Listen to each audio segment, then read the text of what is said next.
आज हम आए हैं गाय के गोबर, मिट्टी आदि प्राकृतिक पदार्थों से भवन निर्माण सामग्री के उत्पादक आविष्कारक आदरणीय डॉक्टर शिवदर्शन सिंह जी मलिक जी के पास। नमस्ते। भिवानी। नमस्ते डॉक्टर साहब आपको। 2 बार आपको हमने कार्यक्रमों में अपने में बुलाया और सुना। आज इधर आना हुआ तो विचार हुआ कि आपको स्वयं मिल करके देखें कि आपका काम कैसे होता है। तो डॉक्टर साहब, आपकी ये प्रेरणा कहाँ से मिली? सबसे पहले प्रेरणा तो अगर आप गांव को देखोगे, अपनी माता को देखोगे, तो आपको भी मिलेगी अपनी माता से। छुट्टियों में उस टाइम पे क्या था, लाइट नहीं होती थी तो सारा काम हाथ से होता था। सबसे पहले गायों को, बैलों को चारा देना, उसके बाद उनका गोबर उठाना, उसके बाद दूध बिलोना, दूध बिलोने के बाद आटा चक्की चला के आटा पीसना, उसके बाद फिर गोबर को प्रोसेस करना, बिटोड़े बनाना, थेपड़ी बनाना, गोसे बनाना, उसके बाद फिर आगे और जो काम है वो करना। तो दोपहर में मेरी माँ अक्सर सो जाया करती।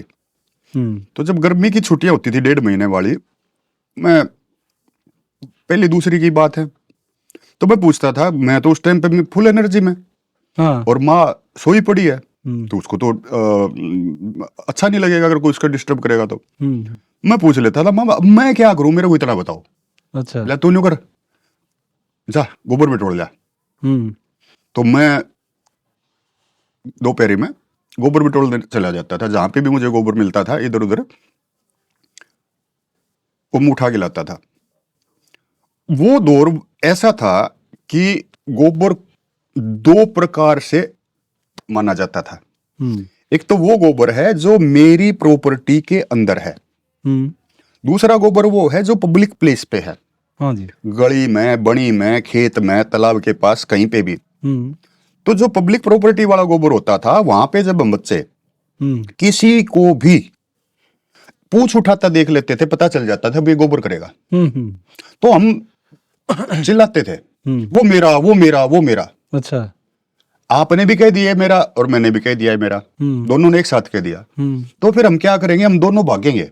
अच्छा, और भाग के जो सबसे पहले उसको टच कर देगा वो उसका गोबर हो जाएगा। और टच करके उसके ऊपर या तो कोई कंकर रख देगा या कोई जाड़ा तिनका वगैरह उसके अंदर रख देगा। उसको बोलते थे रूंधा हुआ गोबर। भाई गोबर किसी और का रूंध लिया किसी ने। बाद में जब हमारे पास समय होता था तो हम उसको उठा के ले आते थे, उसको कोई भी नहीं छेड़ता था। अच्छा, तो हमारे गांव के अंदर कहीं पे भी एक दाना भी गोबर का हमें नहीं मिलता था। क्यों नहीं मिलता था? क्योंकि गोबर का एक नहीं, गोबर के अनेक उपयोग होते थे। सबसे पहला उपयोग, सुबह जो मेरा खाना बनेगा, मेरे पशुओं का खाना बनेगा, वो थेपड़ी और गोसों में बनेगा। आज एलपीजी के नाम पे कितना पैसा बाहर जा रहा है। बिल्कुल, अगर गोबर को अच्छी तरह से प्रोसेस कर लिया जाए, पूरी तरह से सुखा लिया जाए, तो गोबर में बिल्कुल भी धुआं नहीं होता। जो कहते हैं ना धुआं होता है, धुआं होता है। आप मेरे पास आए, देखें, इक्विपमेंट्स ले आए, जो भी आपके पास साइंस के इक्विपमेंट है वो यहाँ पे चेक कर सकते हो। और एलपीजी के पास जाके उन इंस्ट्रूमेंट से वहां पे चेक कर सकते हो। एलपीजी वाली जो रसोई है वो है, उसमें प्रदूषण मिलेगा, मेरे वाले में नहीं मिलेगा। बिल्कुल। दूसरा, कंपोस्ट, खाद, कुर्डी जो है उसके लिए गड्ढा खोदा जाता था।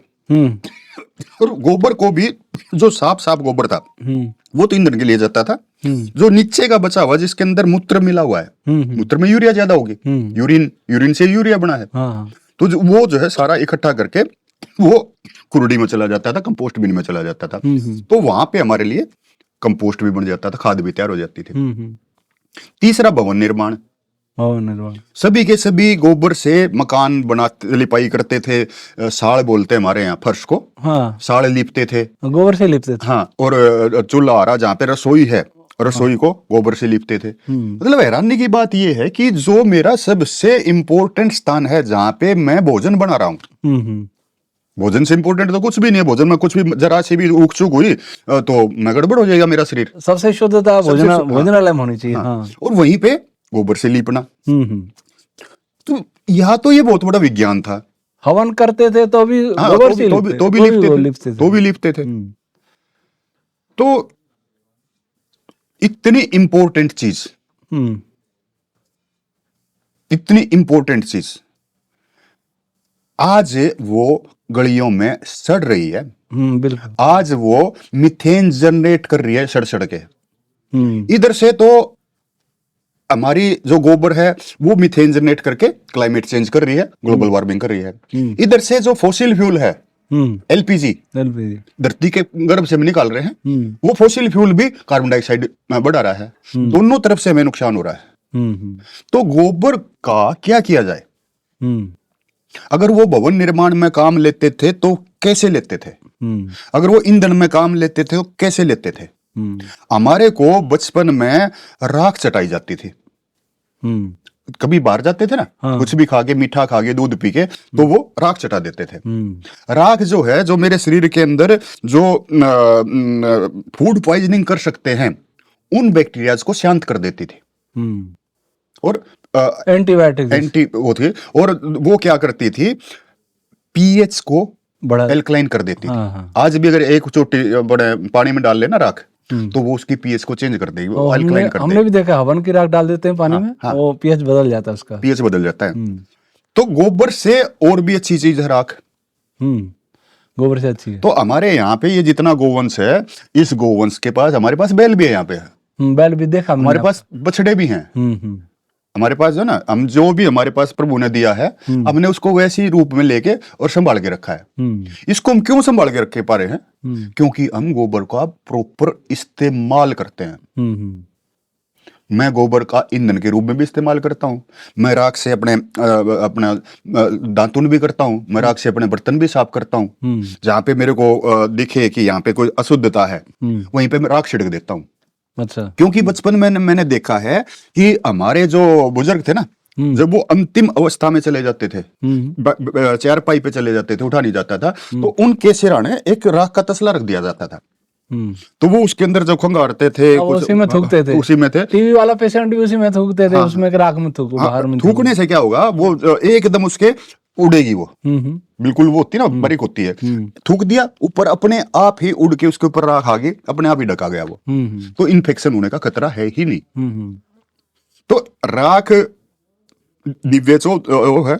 और सबसे हैरानी की बात मैं आपको बताऊं, मेरे मन ज्ञान में वर जो है 3 चीजों के पीछे लगा है, बाकी आपको ज्यादा पता होगा। पहली तो है गोवर, दूसरा है जानवर। जानवर कौन? जिसके अंदर जान है, जनोर। जानवर वही जिसके अंदर जान है, जिसके अंदर जीव हो, जानवर है। उसके पीछे वर लगा हुआ है।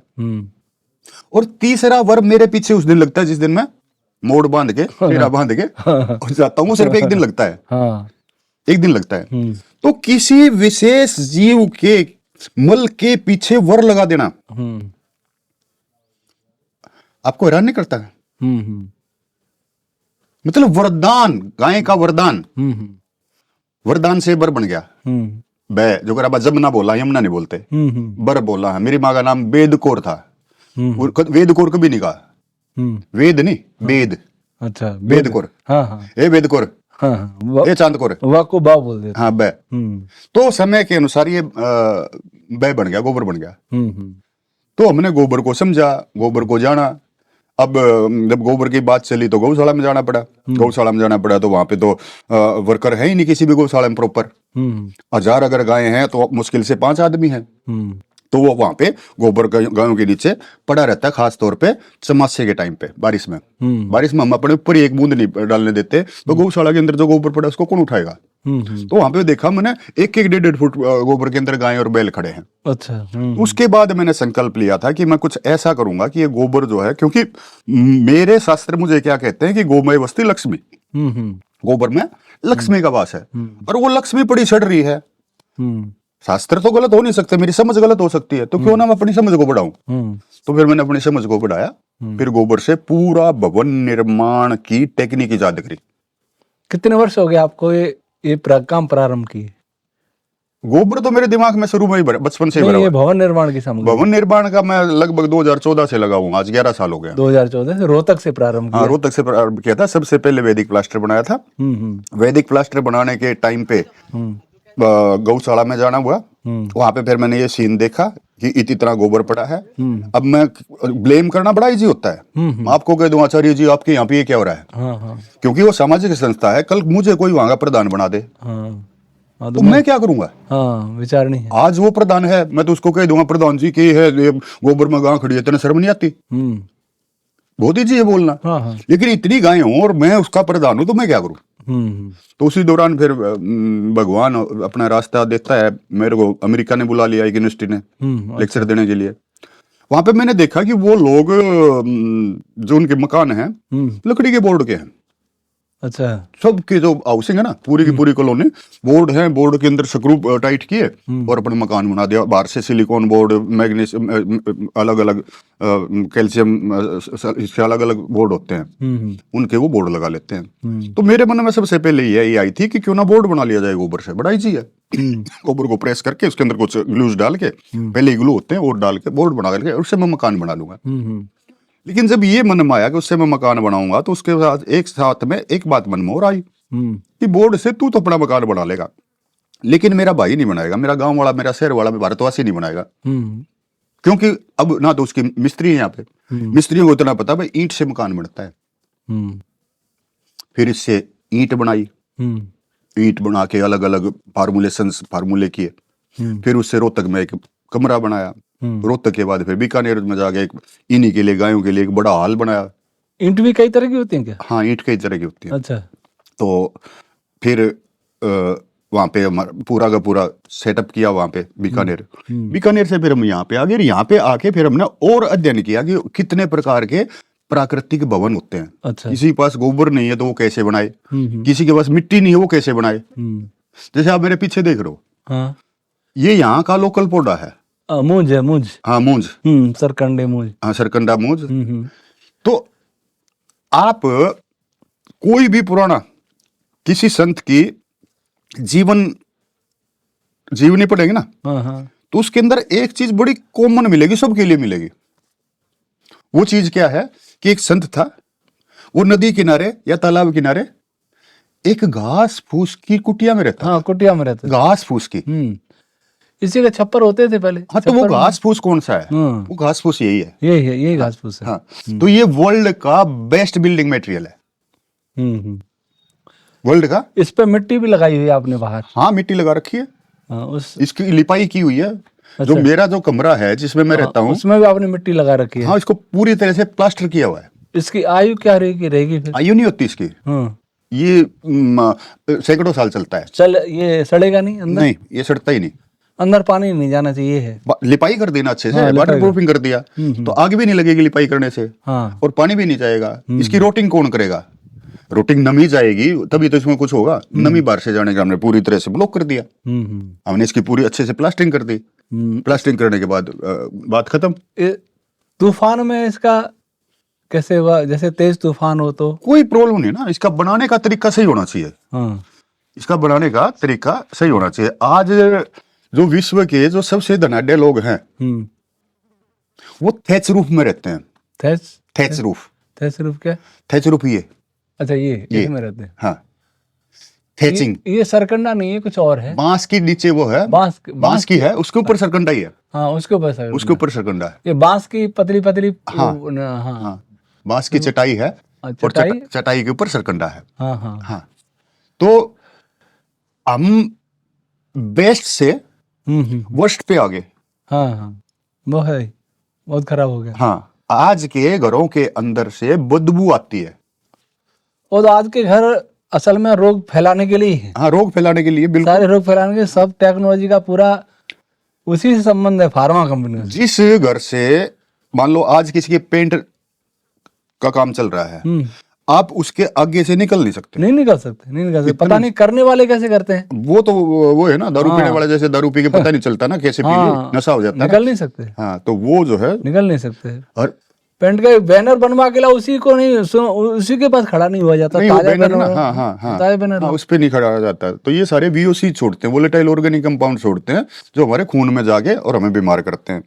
ये आपकी गायों को अभी वो खिला रहे थे चने की चूरी, हाँ, और गेहूं का चोकर, हाँ, हाँ, और गेहूं का भूसा, हाँ, ये चोकर ये तो अच्छा है, दूध देने के लिए शायद अच्छा होगा। तो वो गेहूं जो चना छिलका है ना, चना, हाँ। ताकत तो उसी में है, चना, हाँ न्यूट्रिशन उसमें ज्यादा है। हाँ, मिनरल्स उसमें बहुत है। हाँ हाँ, इसीलिए वो देते हैं। हम्म। गाय आपकी बहुत अच्छी है, वो देखी।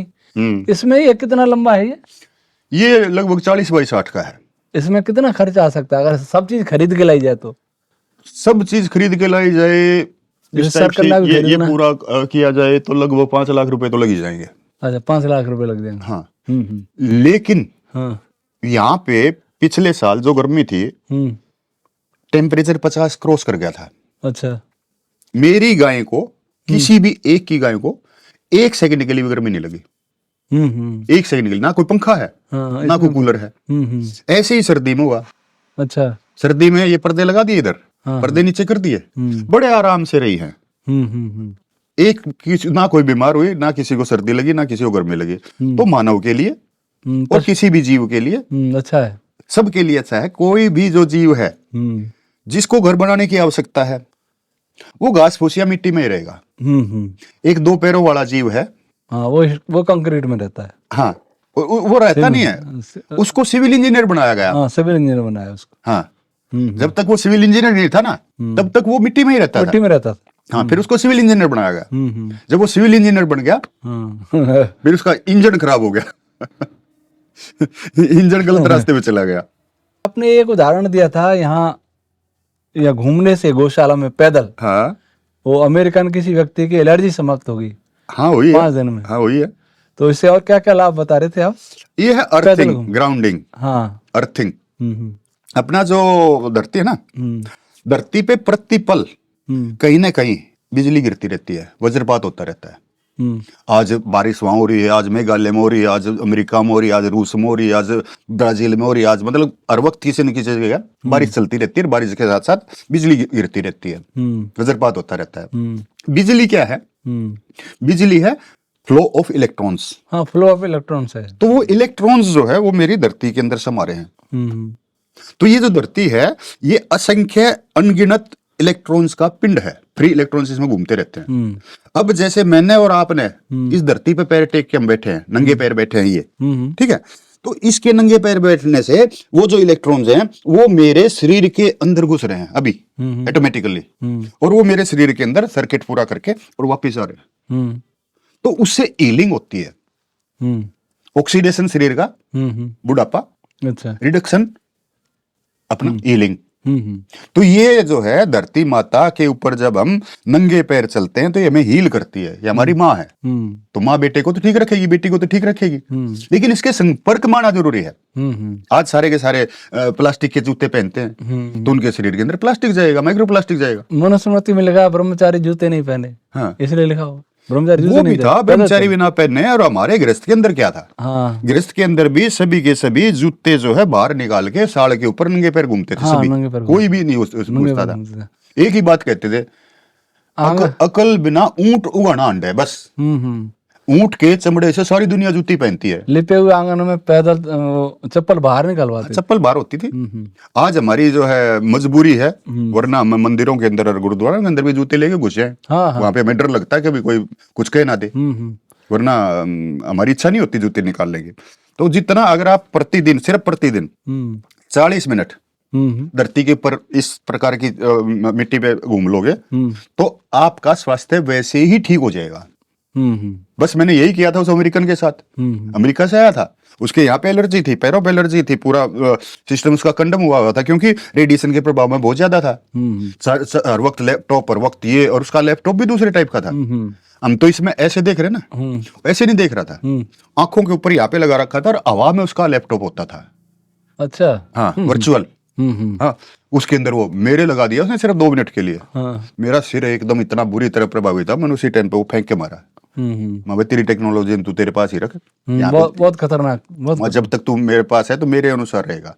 आते ही मैंने उसके रबड़ के जूते बाहर निकलवा दिए, वो सिस्टम हटवा दिया, और यहाँ पे बोला अगले दिन से सुबह से, now you are my cow dung manager, you have to manage the cow dung and bear foot.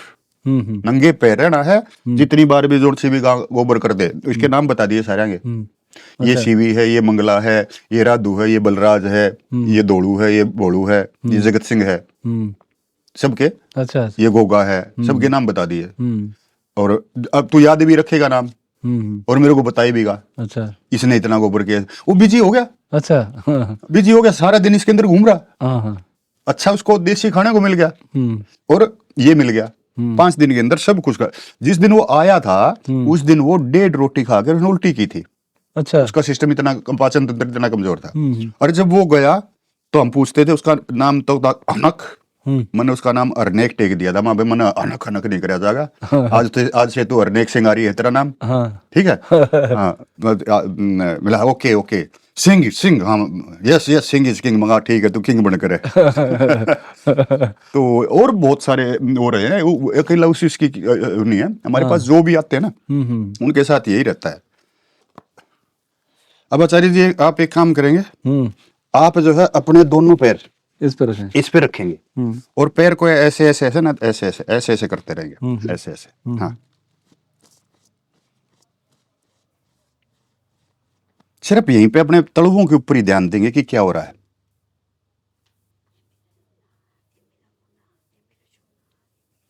कुछ अनुभव हो रहा है?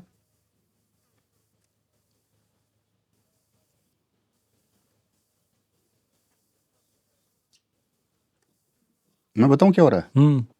अब बताएंगे। माइक्रो वेव्स जो आपके जितने भी वो है ना नीचे तलवे में, उनका सबका एक्यूप्रेशर हो रहा है। हाँ गोबर के अंदर सूखने के बाद गोबर के अंदर ना ये तुस रह जाते हैं, छोटे छोटे वो रह जाते हैं। वो तुस अब आपके पैरों के अंदर चुभ रहे हैं। ये आपका एक्यूप्रेशर हो रहा है। तो इस प्रकार अगर हम गोबर का औषधि उपयोग, गोबर का घर में उपयोग, गोबर पे खाना बनाना, इस प्रकार का अगर हम शुरू कर दें तो आपको एक भी गाय, जिसको आप लावारिस कहते हो ना, वो लावारिस नहीं मिलेगी, वो नहीं मिलेगी, नहीं मिलेगी। हाँ उपयोग करना जान लो। दूध के लिए आप गाय मत रखो, दूध सिर्फ आपके आपके परिवार के लिए खाने का एक खाद्य पदार्थ है। गाय को रखो गोबर के लिए। और आज सबसे ज्यादा जो पैसा हम वन टाइम इन्वेस्टमेंट करते हैं वो करते हैं मकान बनाने के लिए। सबसे ज्यादा पैसा मकान में और बीमारी में। वो गोबर आपको बीमार भी नहीं होने देगा, आपको मकान भी बनवा देगा। मकान में बीमारी गोबर, इसीलिए इसको गो का वरदान बोला गया। तो वरदान को पहचाने और हमारे यहाँ जो 5 दिन का प्रशिक्षण शिविर होता है, हाँ, उसमें आए, सीखे। आज क्या हो रहा है मकानों में पता है? ये जो छज्जे होते हैं ना बाहर, उन छज्जों के ऊपर 20-20, 30-30 लाइट के वो लगा देते हैं। हाँ, हाँ। वो पूरी जिंदगी में मकान की में एक दिन भी नहीं जलते। हाँ। वो वेस्टेज ही तो है, हमें पता नहीं, कोई टोकता नहीं कितनी तार लगी, कितनी पाइप लगी, कितना क्या लग गया। हाँ, हाँ। तो हमें मकान बनाना है तो वो कैसे बनाना है, कहाँ पे क्या चीज लगानी है, वो हम पूरा यहाँ पे डिटेल से बताते हैं। तो उसके अंदर अगर आप आएंगे तो और भी अच्छा रहेगा। चलिए वो तो देखते हैं। 5 दिन का आपका? हाँ 5 दिन का होता है, आए महीने होता है। हाँ ये तो अच्छा है। आज तो मुझे तो लगता है जितनी भी टेक्नोलॉजी विकास की बातें हो रही है 2047 तक भारत विकसित तो क्या होगा, भारत बचेगा नहीं। विकास ये हो रहा है, अब वो 4 दिन की बछड़ी है, हाँ अब रोज उसका विकास हो रहा है। हाँ ये विकास, दूध पीती है, नेचुरल विकास। हाँ, थोड़े दिन के बाद ये जैसे 1 साल की है, 1.25 साल की। हाँ। ये मुझे जब चारा चढ़ने लगी उसी दिन से, 1.25 साल की देखिए। हाँ। हाँ। जिस दिन से ये चारा चढ़ने लगी उसी दिन से इसने मुझे गोबर देना शुरू कर दिया, धन देना शुरू कर दिया। विकास ये है, ये विकास। मशीनों का और बड़ा बन जाना वो विनाश है, वो विकास नहीं है, विनाश है, विनाश है। आदमी अपनी अकल को, अपनी बुद्धि को खत्म करता जा रहा है और कृत्रिम बुद्धि के ऊपर निर्भर होता जा रहा है। प्रत्येक जो टेक्नोलॉजी है, जो भी विकास है, वो सारा फार्मा कंपनी से जुड़ा है। चाहे बिल्डिंग वाला हो, चाहे भोजन वाला हो, चाहे कृषि वाला हो, या कुछ भी हो, सबका फार्मा कंपनियों से लिंक है। सब वही पहुंचा रहे हैं, सब वही, हम कमाई कंपनियों को ले रहे हैं, कमाई कंपनियों को ले रहे हैं सारा जो है। और हर आदमी कर्जदार है। वो बहुत कठिन काम है। भगवान का शुक्र है कि मैं तो कर्जदार नहीं हूँ। बहुत अच्छा है। हम भी कर्जदार नहीं है। हाँ। हमें कर्ज लेना हमें तो बहुत खराब लगता है। बुजुर्ग बोला करते हैं वही, इससे बच कर रहना चाहिए। कर्ज और मर्ज दोनों से बच कर। आचार्य चाणक्य ने कहा था, ऋणस्य कर्ता पिता शत्रु। जो ऋण कर्ज लेने वाला है वो पिता दुश्मन है। तो सब कर्ज, गली गलियों में कर्ज बांटने वाले बैठे 0 ब्याज पे। मेरे पास भी बैंक से आएंगे, आपका इतना लोन पास हो रहा है आपका, इतना लोन मिल जाएगा। तीसरा चौथा फोन यही आता है बिना काम के, तीसरा चौथा फोन यही आता है। हाँ जी, फलाने बैंक से बोल रही हूँ लोन ले लो। मैं अभी लोन चाहिए, मैंने मेरी गाय खातिर उल्टा नहीं दूंगा। देती हो तो बोल। हाँ, मैंने चाहिए पैसे की, मेरे को भी जरूरत है भाई। यहाँ पे मेरे पास जितनी भी हैं, गोवंश बढ़ता जा रहा है तो इनका चारा है, इनका और है, इनका रख रखाव है, सेवक है, उनके पैसे हैं, हमारा खुद का खर्चा है। तो चाहिए पैसे, तो पैसे चाहिए, लेकिन गायों के लिए उल्टा नहीं दूंगा। उसके बाद वो फोन ही नहीं करती दोबारा। फिर वो लोन वाला कोई फोन नहीं करता। चलिए डॉक्टर साहब से बहुत अच्छा लगा। असल में आज भिवानी में कार्यक्रम भी है, इसलिए जल्दी निकलना भी होगा भोजन करके। कोई बात नहीं, ठीक है। बहुत अच्छा, नमस्ते। नमस्ते। अब इतनी देर में आपको कैसा लगा ये बताओ? अच्छा लगा। तो दो ये आप साथ ले जाना, जहाँ पे भी बैठो ना, ऐसे, क्योंकि ज्यादातर जाओगे वहां पे पक्का फर्श मिलेगा, या फिर टाइल्स मिलेंगी, या रबड़ मिलेगा, गाड़ी में रख लेंगे। हाँ, ये रख लो जहाँ पे भी बैठो ना, तो इसमें आपकी अर्थिंग होती रहेगी, अर्थिंग भी होती रहेगी और प्रेशर भी रख लो गाड़ी में। ये मेरी तरफ से आपको तोहफा है। धन्यवाद। इनको भी, आपको भी मिलेगा, चिंता मत करना। आचार्य जी को दे दिया, मेरे को नहीं दिया। अच्छा, आपको भी मिलेगा। ठीक है। और ये जो रिकॉर्ड कर रहा है इसको भी मिलेगा। ठीक है, ठीक।